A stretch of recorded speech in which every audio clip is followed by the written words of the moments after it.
Good morning everybody. इस video में हम CAPF पेपर 2 का ऑनलाइन टेस्ट पेपर 20AC09 के एस्से के आंसर्स का डिस्कशन करेंगे। ये सारे एसेस पूछे गए थे 20AC09 टेस्ट पेपर में। तो चलिए हम फर्स्ट एसे देखते हैं, the public role of intellectuals in today's world. Students क्या करते हैं, तुरंत बस लिखना शुरू कर देते हैं। सबसे पहले आप ऐसे क्वेश्चन को समझने की कोशिश करो।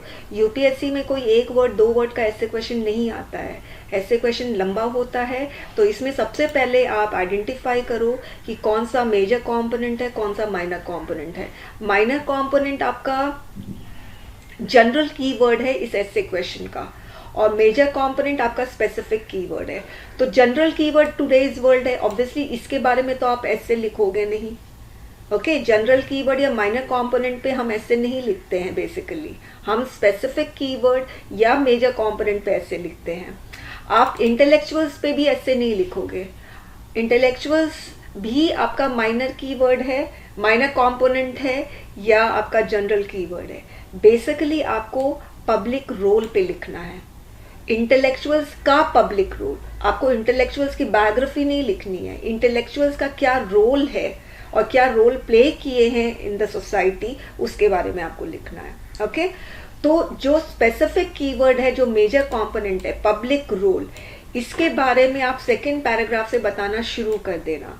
आपको अगर इंटेलेक्चुअल्स के बारे में बताना है या वर्ल्ड के बारे में बताना है, जो कि स्पेसिफिक कीवर्ड नहीं है, जनरल कीवर्ड है, माइनर कंपोनेंट है ऐसे क्वेश्चन का, उससे आप अपना इंट्रोडक्शन शुरू कर सकते हो। ओके, मगर जो मेजर कीवर्ड है या स्पेसिफिक कीवर्ड है, उससे आपको सेकेंड पैराग्राफ में बात करना शुरू कर देना है। तो मैंने फर्स्ट पैरा में यानी इंट्रोडक्शन में मैंने इंटेलेक्चुअल्स के बारे में बताया है। मैंने ये बताया है कि सोसाइटी में हमें फ्रीडम मिला हुआ है इंक्वायरी का, हमें फ्रीडम मिला है अपने आप को एक्सप्रेस करने का, और इस फ्रीडम की वजह से कुछ भी हिडन नहीं रहता है, सब कुछ एक्सपोज कर दिया जाता है। तो उसकी वजह से मिसट्रस्ट आना शुरू हो गया है सिटीजन्स का towards political leaders and government officials. इसके अलावा इस फ्रीडम से एक और प्रॉब्लम शुरू हो गई है, वो है फेक न्यूज़ की और हेट स्पीच की। अब ये सिनेरियो जो है, इसको ध्यान में रखते हुए इंटेलेक्चुअल्स का रोल बहुत इम्पॉर्टेंट है सोसाइटी में, और ये सोसाइटी को डाइवर्ट कर सकते हैं from what is unwise and wrong towards what is righteous and good. इस कंटेक्स्ट में इंटेलेक्चुअल्स कौन होते हैं वो भी मैंने बता दिया।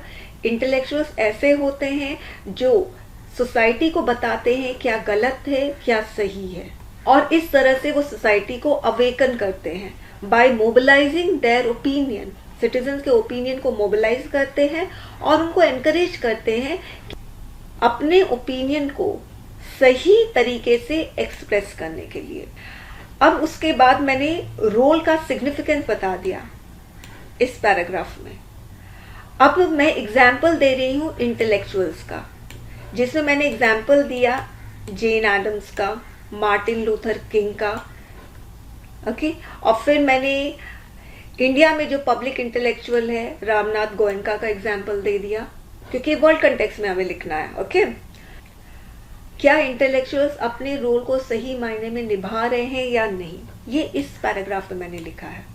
मैंने लिखा है कि इंटेलेक्चुअल्स जो हैं वो अभी इस समय अपने आप को डिस्टेंस कर रहे हैं, अपने आप को दूर कर रहे हैं पब्लिक स्फीयर से, और बहुत प्रोफेशनलाइज हो रहे हैं, कॉर्पोरेट हो रहे हैं, and they are very much occupied with managerial world. That's why their contribution is thus merely reduced to entertainment and rhetorical commentary.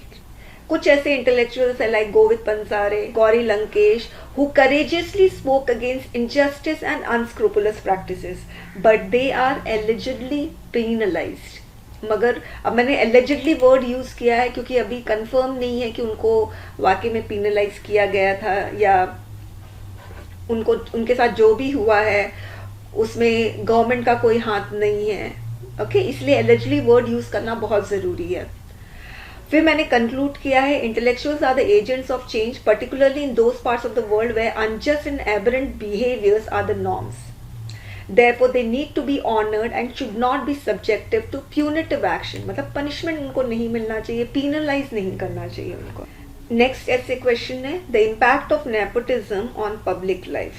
अब इस essay question में public life जो है वो general keyword है और nepotism भी general keyword है, minor component है. Impact जो है वो major component है, वो specific keyword है. तो basically आपको impact के बारे में बताना है. तो बहुत सारे स्टूडेंट्स हैं नेपोटिज्म का मीनिंग बहुत ज़्यादा एलैबोरेटली डील करते हैं अपने एसे में, वो ज़रूरी नहीं है. और पब्लिक लाइफ बहुत इंपॉर्टेंट है स्टूडेंट. नेपोटिज्म का इम्पैक्ट गवर्नमेंट ऑफिसेज में बताना है. बहुत सारे स्टूडेंट्स ऐसे करते हैं कि एसएसआर के बारे में बताना शुरू कर देते हैं, बॉलीवुड इंडस्ट्री में जो नेपोटिज्म है उसके बारे में बताना शुरू कर देते हैं. ये गलत होगा. फिर आप ऐसे क्वेश्चन को आपने समझा ही नहीं है फिर. ओके, यानी जो गवर्नमेंट ऑफिसेज में नेपोटिज्म का जो इम्पैक्ट है उसके बारे में आपको बात करनी है. और इम्पैक्ट आपका मेजर कंपोनेंट है. सेकंड पैराग्राफ से आपको शुरू कर देना है. तो फर्स्ट पैराग्राफ में आप पब्लिक लाइफ से शुरू कर सकते हो, ये माइनर कंपोनेंट है, जनरल कीवर्ड है. आप नेपोटिज्म से भी शुरू कर सकते हो, मगर बेटर होगा पब्लिक लाइफ से शुरू करना. तो मैंने पब्लिक लाइफ से शुरू किया है. The fundamental principles in a democracy. The fundamental principle in democracy is that all persons holding authority are essentially trustees of the people. यानी जो भी गवर्नमेंट ऑफिसेज में हैं वो लोग ट्रस्टी हैं पीपल के. The trustship relationship between the public and the officials requires that the latter are committed. latter कौन है? Officials are committed to providing services to public equally. Government officers है, उनका काम क्या है? जो भी सर्विसेज हैं वो पब्लिक में अच्छे से इक्वली डिस्ट्रीब्यूट करना. These public services are governed by the 7 ethical principles which must be upheld and followed by every public officials. These are selflessness, integrity, objectivity, accountability, openness, honesty and leadership. तो जो public officials है यानी government officials हैं उनको, citizens को जो भी government services provide कर रही है उसको इक्वली डिस्ट्रीब्यूट करना चाहिए. और जो भी वो काम कर रहे हैं ये 7 प्रिंसिपल्स उनके काम को गवर्न करने चाहिए. Selflessness, integrity, objectivity, accountability, openness, honesty and leadership. Okay, तो यहाँ पर मैंने पब्लिक ऑफिशियल्स है यानी जो गवर्नमेंट ऑफिशियल्स है मैंने उससे अपना इंट्रोडक्शन शुरू किया है. ओके, अब ये जो मैंने इंट्रो में जो 7 गाइडिंग प्रिंसिपल्स के बारे में बताया है उसी के बारे में सेकंड पैराग्राफ में लिख रही हूँ कि इन गाइडिंग प्रिंसिपल्स को कभी कॉम्प्रोमाइज नहीं करना चाहिए. अगर ये कॉम्प्रोमाइज होते हैं तो it will give rise to malpractices in the discharge of one's duty. One such malpractice is nepotism. तो इस तरह से हम नेपोटिज्म पे आए हैं. नेपोटिज्म से पर डायरेक्ट हम नहीं आए, कभी भी हम इंट्रोडक्शन में ऐसे क्वेश्चन को पूरा ओपन नहीं करते हैं. अब नेपोटिज्म क्या होता है वो मैंने यहाँ पर लिख दिया है. फिर नेपोटिज्म एक कर्ज है वो लिख दिया. And its impacts are worst on public life as compare to others. The reason is that public services like health, education, government schemes affect common people.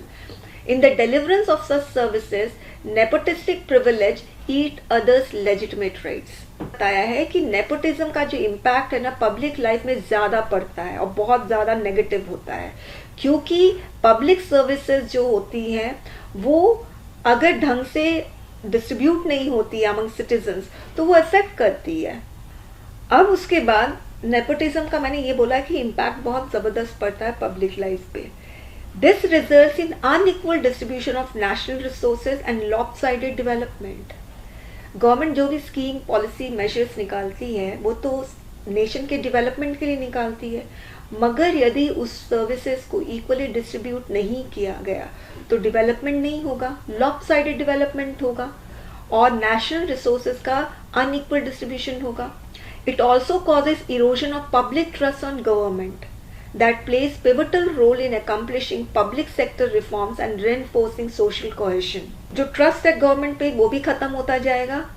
Money used in delivering these services is public money, which, if used for one's personal purposes, deemed to be called as illegal money, which is detrimental for economic development. तो मैंने यहाँ पर nepotism का impact जो है public life में, वो मैंने बता दिया है। Unequal distribution of national resources, lopsided development, public trust खत्म होना, इलीगल मनी जनरेट होना। Nepotism also break the governance system as the dearth of ethical administrators makes good governance impossible. National security can also be jeopardized by such acts in higher echelon of policy making. The most disturbing impact is that nepotism degrades democratic system. Democratic system को degrade करता है, good governance हो नहीं पाता है। तो मैंने ये 2 पैराग्राफ में पूरा इम्पैक्ट बता दिया, तो ऐसे क्वेश्चन को अच्छे से जस्टिफाई कर दिया, क्योंकि मेजर कंपोनेंट इम्पैक्ट ही है।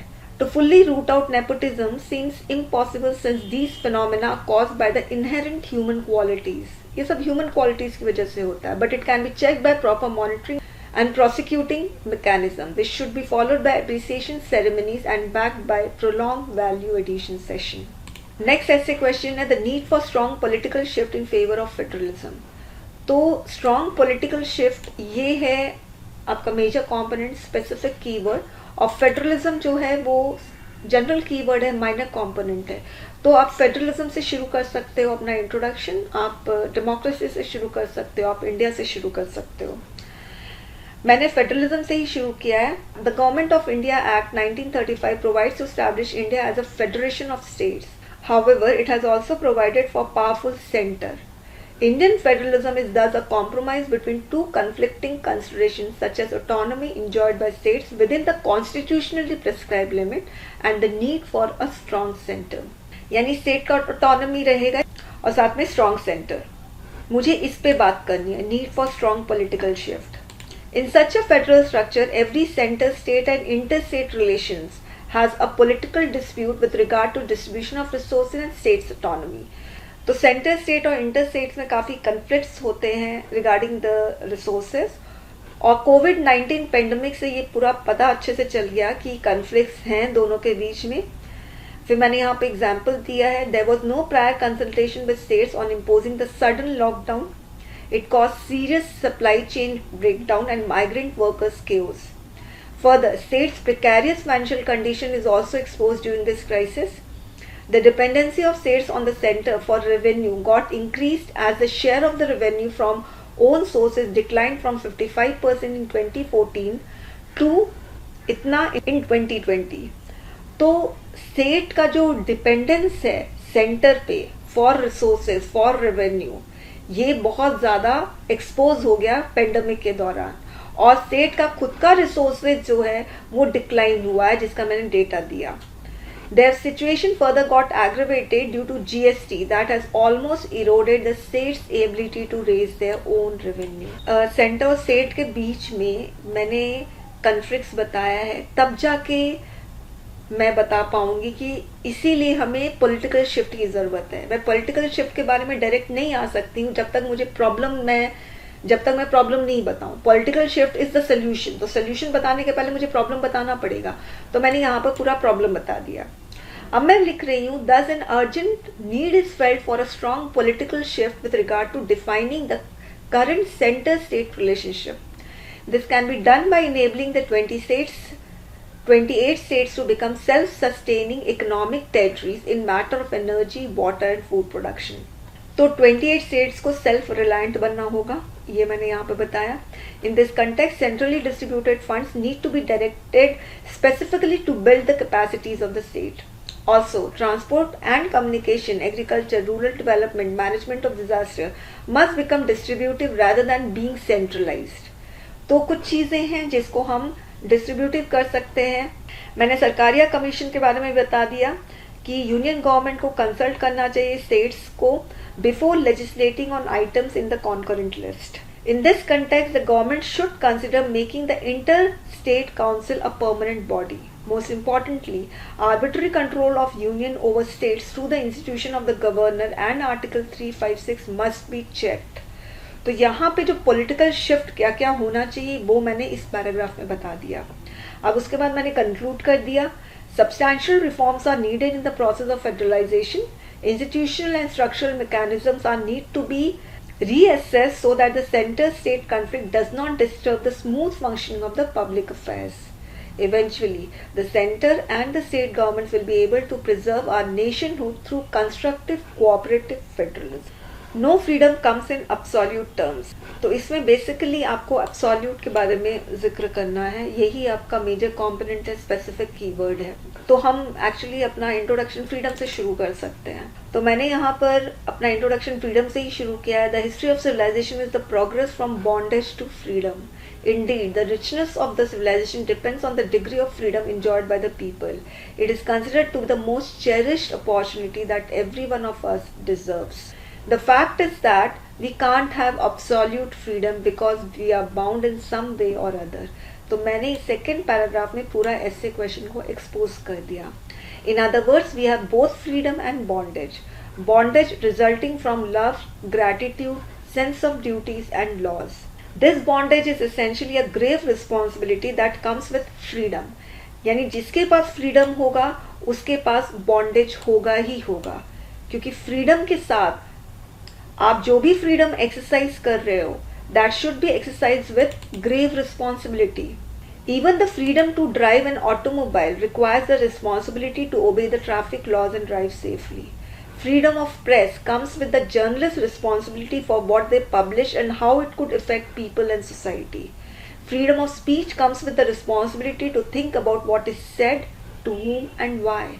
In other words, absolute freedom is meaningless chaos without responsibility.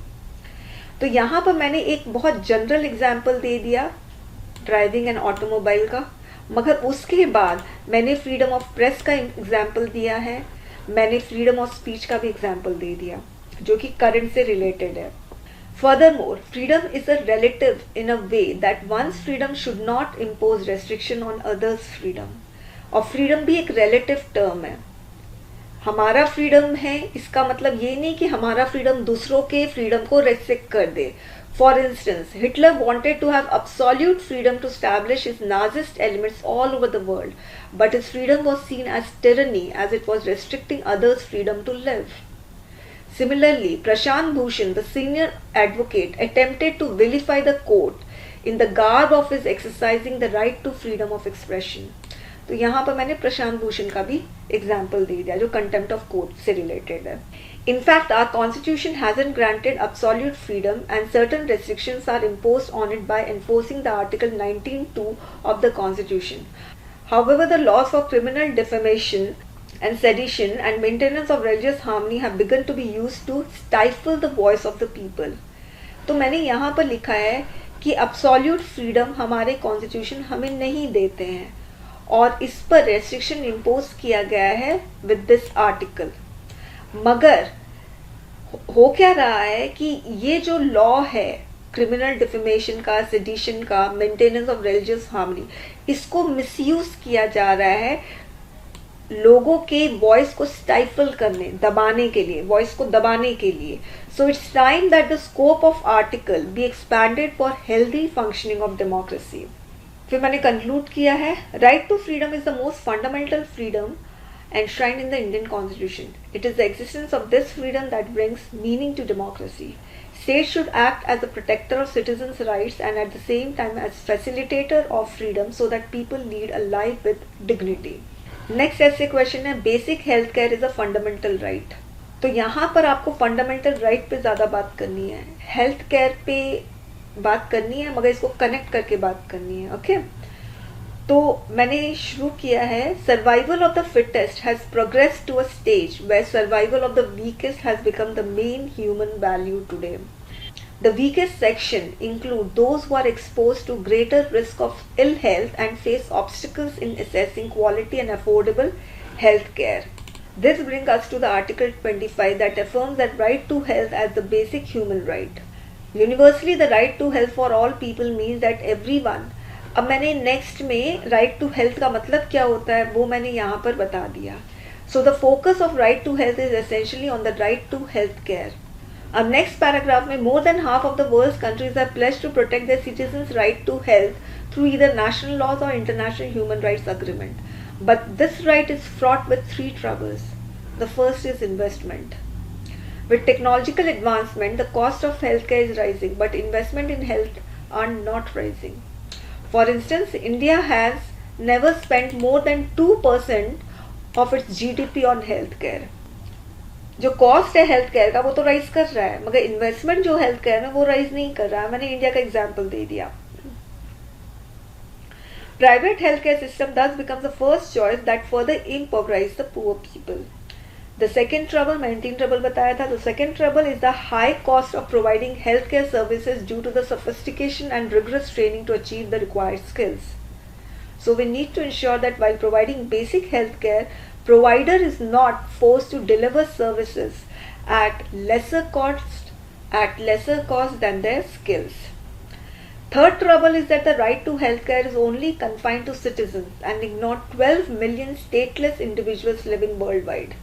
Medical citizenship must be issued to such population for securing the basic healthcare. Also, backward regions must be equipped with basic healthcare facilities in order to reduce the cost of commutation to cities. तो इस paragraph में right to health care जो है वो refugees को भी मिलना चाहिए जिनके कोई सिटीजनशिप किसी भी कंट्री की नहीं है, और बैकवर्ड रीजन्स में बेसिक हेल्थ केयर फैसिलिटीज भी स्टैब्लिश करनी चाहिए. Further the government must define what the basic health care encompasses and at what subsidise cost it is available. तो राइट टू हेल्थ केयर में 3 ट्रबल थे, वो बता दिए मैंने. अब मैं यहाँ पर कंक्लूड कर रही हूँ. It is critical then that the right to health be implemented using the principles of transparency, proportionality and solidarity. The COVID-19 experience has also demonstrated the pressing need of automatic, accessible, universal and affordable health care. Last essay question है Indian informal sector, its contribution to economy. आपको contribution पे ज़्यादा बात करनी है. ये है major component और यही specific word है. ये Indian informal sector general keyword है, इकोनॉमी भी जनरल कीवर्ड है, माइनर कंपोनेंट है. आप इससे अपना इंट्रोडक्शन स्टार्ट कर सकते हो. India's vast informal sector is the largest unorganized sector in the world. It is informal because they are not regulated by government and are neither taxed nor are included in the government GNP. This sector includes जो include करता है वो मैंने यहाँ पर बता दिया. अब लिखा है कंट्रीब्यूशन, तो मैंने यहाँ पर सीधे कंट्रीब्यूशन पे आ गई. 3 मेजर कंट्रीब्यूशन है. Firstly it reduces the employment. It reduces unemployment by employing about 91% of the country's unskilled, semi-skilled और skilled workforce. फिर मैंने नेक्स्ट जो बताया है वो कंट्री जीडीपी में कितना कंट्रीब्यूट करता है वो बता दिया. माइग्रेंट लेबरर्स का कंट्रीब्यूशन बता दिया है कि they are sending home vast sums of money. In this way tries to elevate poverty by transferring nearly 2% of India's GDP from the most prosperous states to the least prosperous. Most importantly, it provides essential goods and services. Next paragraph, despite its immense contribution, तो पहले मैंने contribution बता दिया. Despite its immense contribution to Indian economy, it also entails a loss in budget revenue as it allows its workers to increase their earnings by evading taxation. तो जो भी informal sector में occupied हैं वो लोग tax नहीं देते हैं. It leads to a high tax reduction. It leads to high tax burden on registered labor. Such informality also undermines the rule of law and governance and causes low skill and low productivity. It has multiple adverse effects on workers. तो adverse effects बताया जा रहा है. Their rights are ignored and get meager wages. Also, it lacks adequate safety standards and social security. Government has launched various social and financial support schemes to prevent the exploitation of informal sector employees like portability of ration card, flexibility in labor laws, PM गरीब कल्याण योजना. अब adverse effects बताने के बाद फिर मैंने government की जो schemes हैं उनके बारे में बताया कि टेम्पररी रिलीफ मेजर्स हैं. Long term measures are needed in the direction of a formalisation of the informal sector. Government initiated reforms like GST, EPF reforms, Skill India initiative, fixed term contract are helping in formalization. तो basically इसमें मैं ये बता रही हूँ कि जो informal sector उसको फॉर्मल बनाने की ज़रूरत है, मगर the government must ensure that all workers are registered and receive the existing benefits of the reforms in the labor laws. फिर मैंने यहाँ पे कंक्लूड कर दिया. In order to revive the informal sector and boost up its contribution to economy, at least slide formalisation is needed. मैंने slide formalisation के बारे में बोला, कंप्लीट नहीं. Formalisation addresses the needs of the sector in terms of credit, skills, technology, marketing and infrastructure. Okay, thank you students. और यदि आपको इस टेस्ट पेपर के आंसर्स चाहिए तो आप इसी वीडियो के डिस्क्रिप्शन बॉक्स में आप जाना, 20AC09 आपको दिखेगा बॉटम की तरफ, 164 वाले लिंक में क्लिक करना और ऑनलाइन पेमेंट करके आप इसके आंसर्स ले सकते हैं। Thank you students.